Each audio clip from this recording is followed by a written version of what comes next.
Reels वाली बहू। प्रज्ञा को रील्स बनाने का बड़ा ही क्रेज है और वो दिन भर रील्स बनाती रहती है। खाते पीते घूमते फिरते घर में कॉलेज में रील्स बनाने के कारण प्रज्ञा पूरे कॉलेज में हाईलाइटेड है। जहां उसकी रील्स सभी को पसंद आते हैं, वहीं मनीषा चिंता में डूबी रहती है। एक रोज जब खाते हुए प्रज्ञा रील्स बना रही होती है, तब मनीषा कहती है, एक मिनट भी चैन नहीं है इस लड़की को।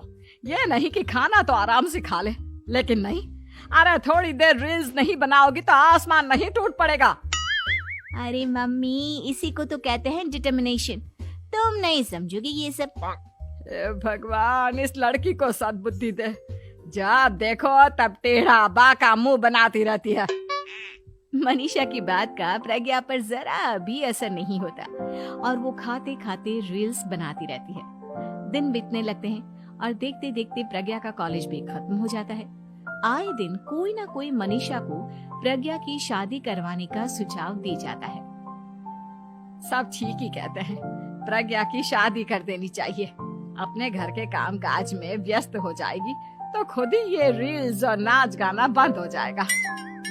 मनीषा और प्रेम प्रज्ञा के लिए एक अच्छा लड़का ढूंढने लगते हैं और तभी विकी का रिश्ता प्रज्ञा के लिए आता है, जिसने प्रज्ञा को उसकी रील्स देखकर पसंद कर लिया था। अगले दिन विकी अपने माता पिता के साथ प्रज्ञा के घर पहुंच जाता है और प्रज्ञा साड़ी पहने हाथों में चाय की ट्रे लिए उनके सामने आती है। जब विकी को पसंद है तो हमें भी बहू पसंद है। बहन जी, आप बारात की तैयारी कीजिए। एक बार लड़का लड़की अकेले में बात कर ले तो अच्छा रहेगा। हाँ हाँ, क्यों नहीं। मनीषा विकी को प्रज्ञा के कमरे में भेजती है, जहां प्रज्ञा पहले से ही रील्स बना रही होती है। तभी विकी कहता है, आ गए आपके साजन जी। हमारे साथ ये रील्स कंप्लीट करती तो और भी अच्छा रहता। अच्छा जी, अब आ ही गए हैं तो बना ही लेती हूँ आपके साथ। दोनों मिलकर रील्स बनाते हैं। जब वी मीट और तुरंत पोस्ट भी कर देते हैं। फिर विकी कहता है, जब आप साड़ी में चाय लेकर आई तब मुझे लगा कि कहीं मैं गलत घर में तो नहीं आ गया। अब सही है।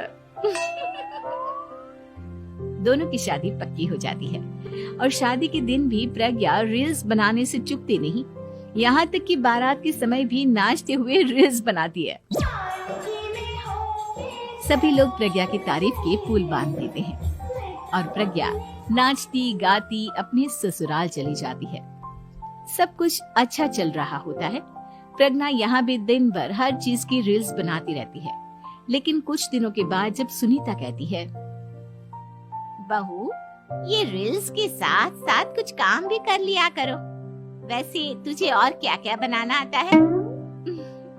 मम्मी जी, वैसे तो सब कहते हैं कि मैं सब कुछ अच्छा बनाती हूँ, लेकिन मुझे लगता है कि मैं मैगी अच्छा बना लेती हूँ। हाँ, कॉफी भी अच्छा बना लेती हूँ और मुंह तो सबसे अच्छा बना लेती हूँ। हैं? अच्छा अच्छा। सुनीता अपना माथा पकड़ लेती है और कहती है, बहू, कुछ खाना बनाना भी सीख लेती। मम्मी जी, मैं लंबी प्लानिंग कर रही हूँ। जल्दी ही मैं इतनी फेमस हो जाऊंगी कि मुझे पैसे मिलने लगेंगे। हम दोनों सास बहू राज करेंगे, राज। नौकर काम करेंगी और लोगों की तो लाइन लगेगी हमसे मिलने के लिए। तेरा दिमाग खराब हो गया है क्या बहू? हंसी मजाक तक ठीक है, लेकिन इस तरह घर नहीं चलते। जितना जल्दी हो इस घर के तौर तरीकों को सीख लो। प्रज्ञा मुंह घुमाकर चली जाती है और तुरंत उसी वक्त एक रील बनाती है। ये देख सुनीता का गुस्सा 7वें आसमान पर चला जाता है और विकी के घर आती ही सुनीता उसे सब कुछ बताती है। विकी भी अब प्रज्ञा की इन हरकतों से परेशान हो जाता है। तुम टेंशन मत लो मम्मा, मैं देख लूंगा। विकी कमरे में जाता है तो देखता है कि प्रज्ञा रील्स बना रही है। विकी बड़े ही प्यार से प्रज्ञा से कहता है, प्रज्ञा, इन सब के लिए मैं तुम्हें मना नहीं कर रहा हूँ, लेकिन फिर भी हर वक्त तो ये अच्छा नहीं लगता ना। समझने की कोशिश करो, मुझे भी तुम्हारा थोड़ा वक्त चाहिए। मैं जब ऑफिस से आता हूँ तो मुझे समय देने की जगह इसी में लगी रहती हूँ। तुम ज्यादा ही सोच रहे हो। तुम भी मेरे साथ रील्स बनाओ ना, तुम्हें भी बहुत अच्छा लगेगा। तुम्हें इज्जत से कोई बात समझ में नहीं आती क्या?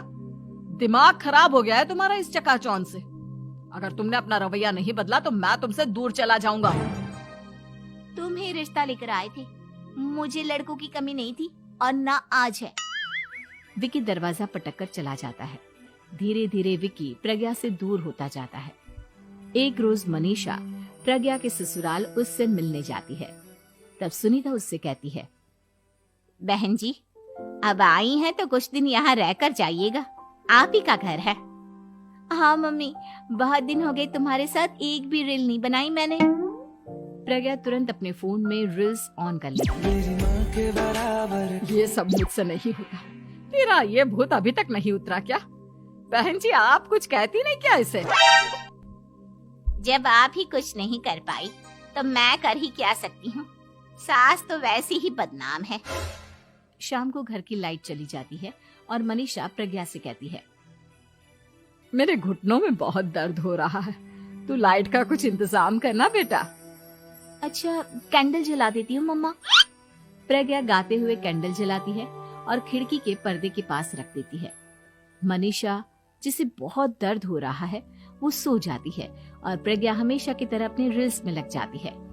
उधर कैंडल की वजह से पर्दा आग पकड़ लेता है और मनीषा के कमरे में आग लग जाती है।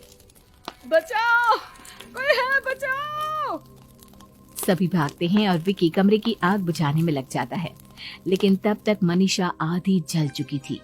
मनीषा की हालत देख प्रज्ञा रोने लगती है। विकी मनीषा को तुरंत हॉस्पिटल ले जाता है और उसे एडमिट कराता है। विकी प्रज्ञा से कहता है, देख लिया ना, तुम्हारे इस नाच गाने की वजह से आज तुम्हारी माँ की जान जाते जाते रह गई। अब पता नहीं तुम और क्या चाहती हो।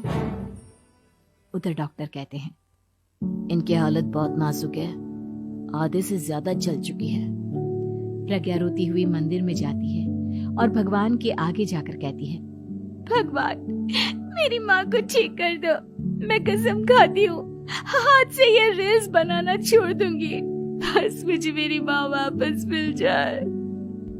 2 दिन बीत जाते हैं और मनीषा खतरे से बाहर आ जाती है।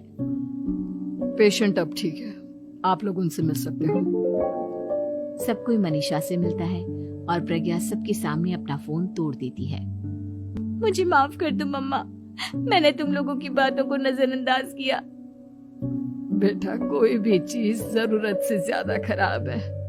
मैंने तुम्हें रील्स बनाने से कभी मना नहीं किया, लेकिन हर वक्त एक ही चीज तो सही नहीं है। मैं समझ गई हूँ मम्मा, आई एम सॉरी। प्रज्ञा उस दिन से रील्स बनाना छोड़ देती है और पूरी तरह से अपने घर में लग जाती है।